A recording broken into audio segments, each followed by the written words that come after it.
ನಗರವನ್ನ smart city ಮಾಡೋ ಕನಸು ಯಾಕೋ ನುಚ್ಚು ನೂರಾಗ್ತಾ ಇದೆ. ಕೈಗೆತ್ಕೊಂಡಂತ ಒಂದೇ ಒಂದು ಕಾಮಗಾರಿ ಕೂಡ ಇನ್ನೂ ಪೂರ್ಣ ಆಗಿಲ್ಲ. ಈ ಪಟ್ಟಿಗೆ ಈಗ ಮಲ್ಟಿ ಲೆವೆಲ್ ಕಾರ್ ಪಾರ್ಕಿಂಗ್ ಕಟ್ಟಡ ಕೂಡ ಸೇರ್ಕೊಂಡಿದೆ. ಈ ಕುರಿತ ಒಂದು ಡೀಟೇಲ್ ಆದ ವರದಿ ಬನ್ನಿ ನೋಡ್ಕೊಂಡು ಬರೋಣ.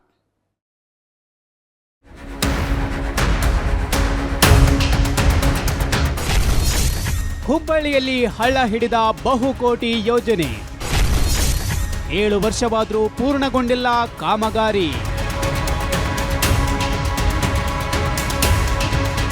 ಹುಬ್ಬಳ್ಳಿ ಧಾರವಾಡ ಅವಳಿ ನಗರ ಶರವೇಗದಲ್ಲಿ ಬೆಳೆಯುತ್ತಿದೆ.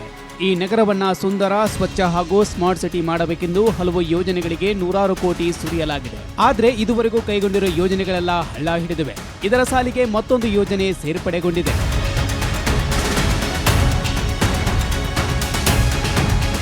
ಹುಬ್ಬಳ್ಳಿಯಲ್ಲಿ ಬಹುಕೋಟಿ ಯೋಜನೆಗಳಲ್ಲಿ ಮಲ್ಟಿ ಲೆವೆಲ್ ಪಾರ್ಕಿಂಗ್ ಕಟ್ಟಡ ಸಹ ಒಂದು.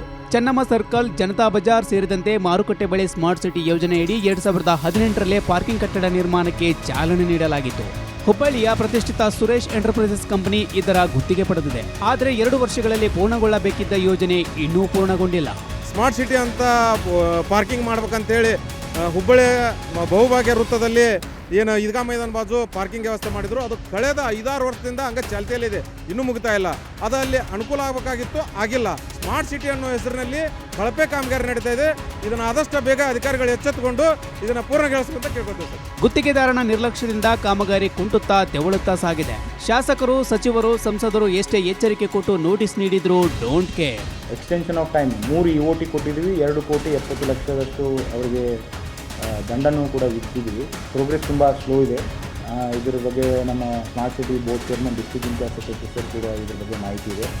ಹೋದ ವಾರ ಸಾಹೇಬರು ಮೀಟಿಂಗ್ ಮಾಡಿದಾಗ ಇದನ್ನು ಟರ್ಮಿನೇಟ್ ಮಾಡಬೇಕು ಅಥವಾ ಏನು ಆ್ಯಕ್ಷನ್ ತೊಗೋಬೇಕು ಅನ್ನೋದನ್ನು ಒಂದು PMC ಮುಖಾಂತರ ಮತ್ತು ಲೀಗಲ್ ಒಪಿನಿಯನ್ ತೊಗೊಂಡು ನೆಕ್ಸ್ಟ್ ವೀಕ್ ಅದನ್ನು ಪ್ರಸ್ತಾವನೆ ಕೆಲಸ ಕೊಟ್ಟಿದ್ದಾರೆ. ಸ್ಮಾರ್ಟ್ ಸಿಟಿ ಯೋಜನೆ ಒಂದಿಲ್ಲೊಂದು ನ್ಯೂನತೆಗಳನ್ನು ಹೊತ್ತು ಕುಂಟುತ್ತಾ ಸಾಗಿದೆ. ಒಂದು ವೇಳೆ ಗುತ್ತಿಗೆದಾರನ ಟರ್ಮಿನೇಟ್ ಮಾಡಿದರೆ ಮುಂಬರುವ ಗುತ್ತಿಗೆದಾರ ಇದನ್ನ ಪೂರ್ಣಗೊಳಿಸಲು ಇನ್ನೆಷ್ಟು ವರ್ಷ ತೆಗೆದುಕೊಳ್ತಾನೋ ಆ ಸಿದ್ಧಾರೂಢನೇ ಬಲ್ಲ.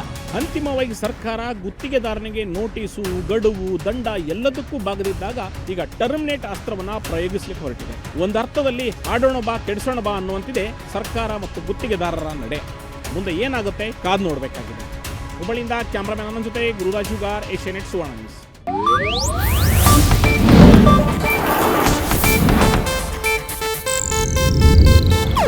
ಇದು ಏಷ್ಯಾನೆಟ್ ನ್ಯೂಸ್ ನೆಟ್ವರ್ಕ್ ಪ್ರಸ್ತುತಿ.